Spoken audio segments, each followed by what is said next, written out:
บายดีและสวัสดีเด้อพ่อแม่พี่น้องFCเบิร์ดสุขุสุคน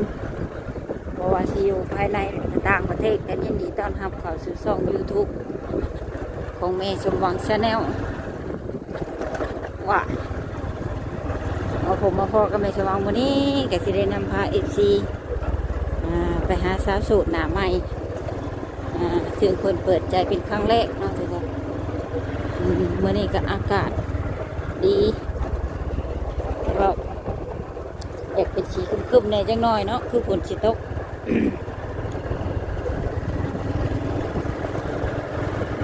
นี่ก็เป็นหนทางไปหาสาวโสด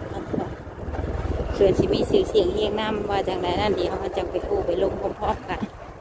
แต่ก่อนอื่นก็ฝากกดไลค์กดแชร์กดติดตามให้ช่องแม่สมหวังชาแนลนี่เด้อทุกคนเด้อ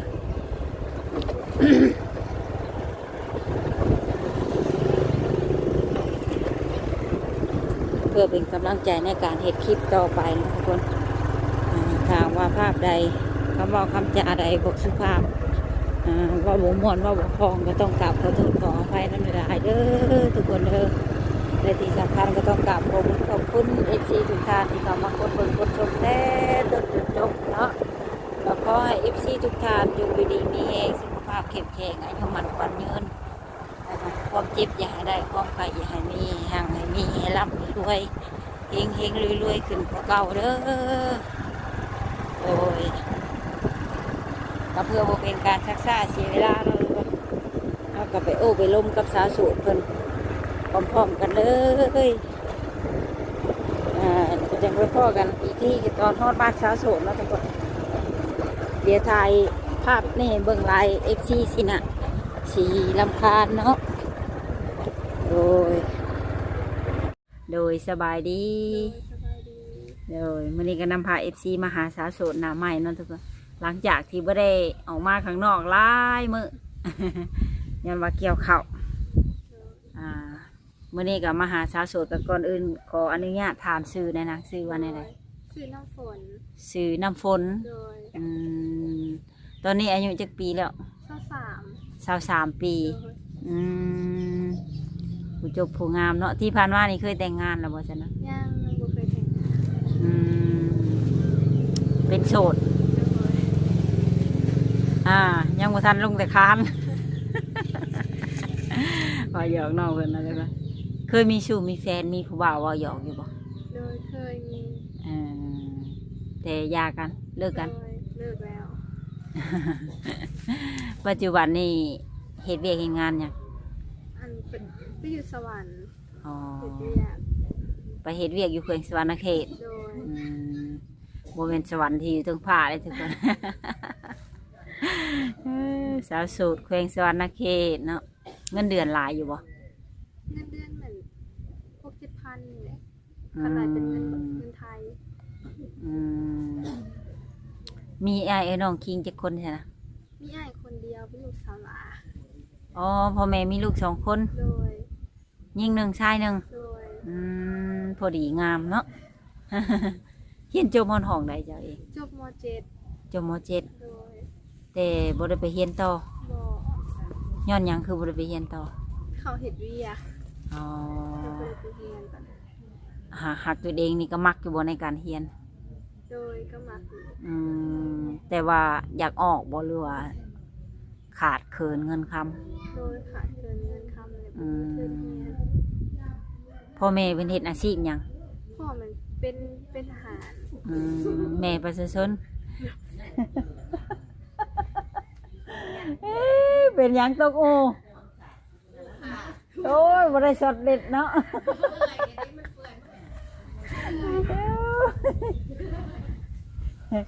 สมบูรณ์เกินไปจนขาด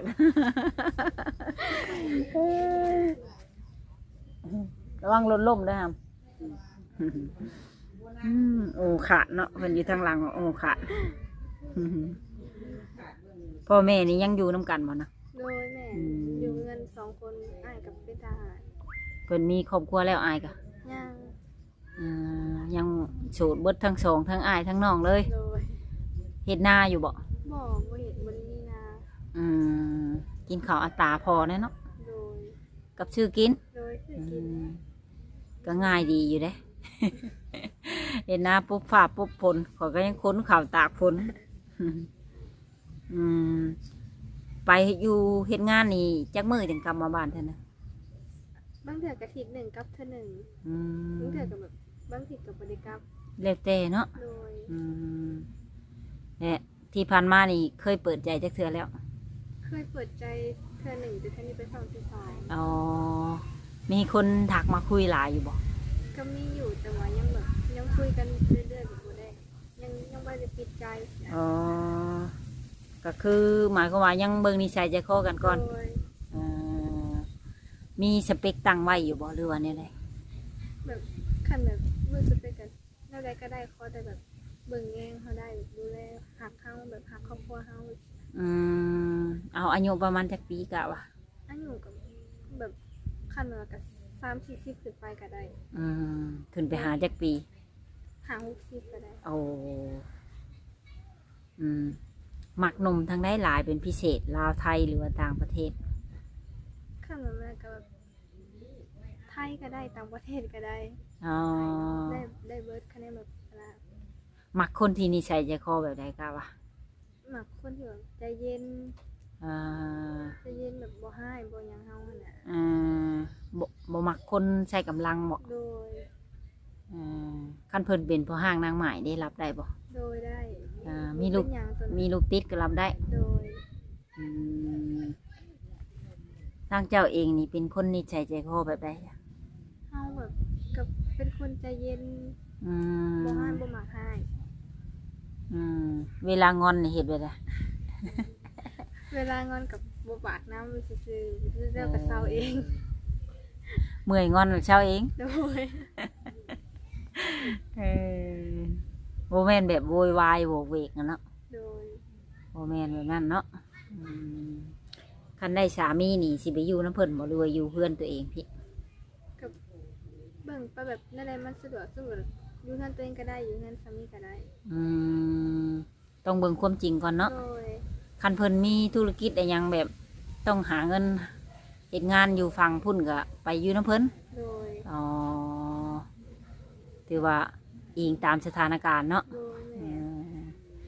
อสมมุติอยู่ต่างประเทศเด้บ้านก็คือกันเนาะ โดยไปได้ต่างประเทศ ที่ผ่านมานี่เคยไปเห็นงานอยู่ฝั่งไทยอยู่บ่ บอกว่ายังบ่เคย คิดอยากไปอยู่บ่ล่ะ กับยังมีกับ ยังบ่เคยไปกับคิดอยากไปอยู่ เออหากตอนคิดนี่ฟันหวานเลยเนาะ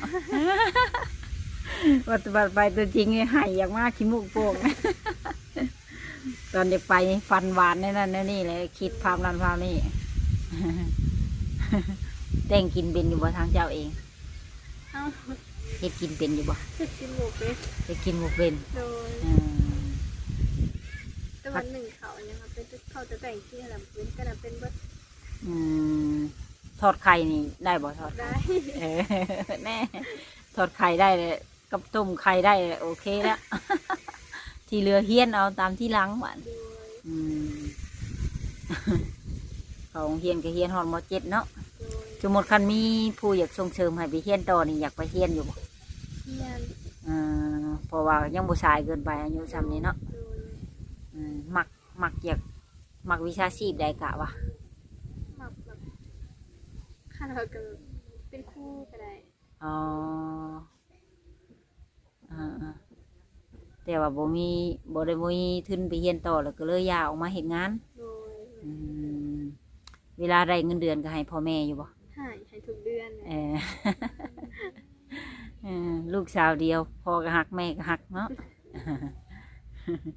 เพิ่นก็มีอายุหลายเติบโลทางพ่อแม่ก็ พ่อแม่นประมาณ50ปลายแม่ก็ อื 40ปลาม ย ถือว่ายังหนุ่มอยู่เนาะอืมมีช่องทางติดต่อทางใดแน่จ้ะ เป็นไลน์ก็ได้ อืม ไลน์แล้วก็เบอร์ มีทางไลน์แล้วก็ทางเบอร์เนาะ โดย เบอร์ WhatsApp บ่เบอร์ โดยแม่ อืมเพอทางต่างประเทศอีหลีก็เพิ่นสะดวกใช้เบอร์ WhatsApp โดยได้ ที่เจ้าลงคลิปไปในช่องหนึงนั่นก็มี FC ทางต่างประเทศเพิ่นก็ทักมาอยู่เลยอยากได้เบอร์ WhatsApp เจ้า แต่ก็ว่า อันนั้น บ่ได้ไปถ่ายเพิ่นว่ะ อ๋อ คอยเห็น พิ่นเห็นข่อยลงคลิปไปนี่ก็จะว่าเพิ่นสิทักใหม่ เพิ่นก็อยากล้มอยากจีบเบิ่งเลยเนาะ โด อื ย มคันมีคนมาหมักมาหักนี่คุยดนหมดจังสีสละโสดกะวะ กับเบิ่งไปก็แล้วแต่คนบางคนก็2-3 เดือนนี่ อื เดือน ม เดือน2 เดือน ที่เปิดใจนี่เปิดใจหาคนคุยบ่หรือว่าหาสามี ก็แบบคันแบบ คุยถึกใจบ่ โดยถ้าแม่นกับเอากันแบบไปซ้ำนี่ก็ได้เฮาก็ลองแบบมันคุยก่อนเบิ่งคุยก่อน เพราะว่าตอนนี้ก็23แล้วเนาะ โดย ภาษาไทยกำลังพอเหมาะมีลูกแล้ว แต่ยังหาพอบ่ได้ บางคนก็อาจสิว่าน้องเพิ่นเปิดใจซื่อๆบ่ได้มักได้หักแม่นแท้เนาะ โดย ถ้ามีคนมามักเขาก็มักอีหลีเนาะ แม่นี่ก็ว่าบ่ได้เล เอย อแม่น สูงต่ำดำขาวนี่บุติบ่นะ บอก ทั้งเจ้าเองนี่สูงเท่าไรเคยแทกอยู่บ่ แม่นหา10ปลายนี่แหละ อ่าก็บ่สูงบ่ต่ำเนาะ โดย ผู้ดีย่างเฮียงผู้เบา เป็นคนน้อยซื่อ อ่ากับผู้ดีคุณดี คันเอานี่ค่าดองแพงบ่นะ ท่านนี่ถามแม่เบิ่งก่อน ยุคนี้แฮงคำแพงเนาะอย่าว่าคำหลายเด้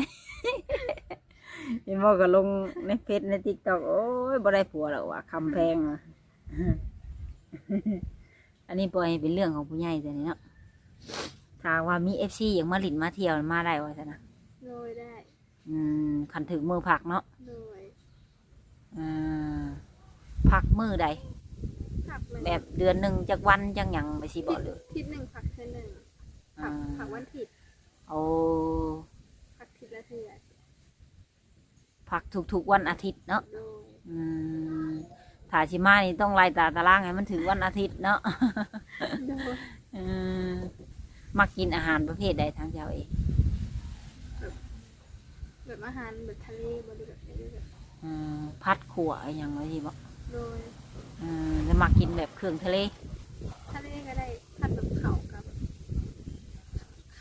เข่าไข่ทอดเนี่ยก็ได้เขากินแบบง่ายๆไม่ยาก ผู้สาวบางคนนี่ก็แห้งสบายได้กินนี่ว่าแหละ แม่ มันง่ายดีเนาะ ขอพักอะไรแม่น ต้มน้ำร้อนใช่แล้วแม่นแล้ว แม่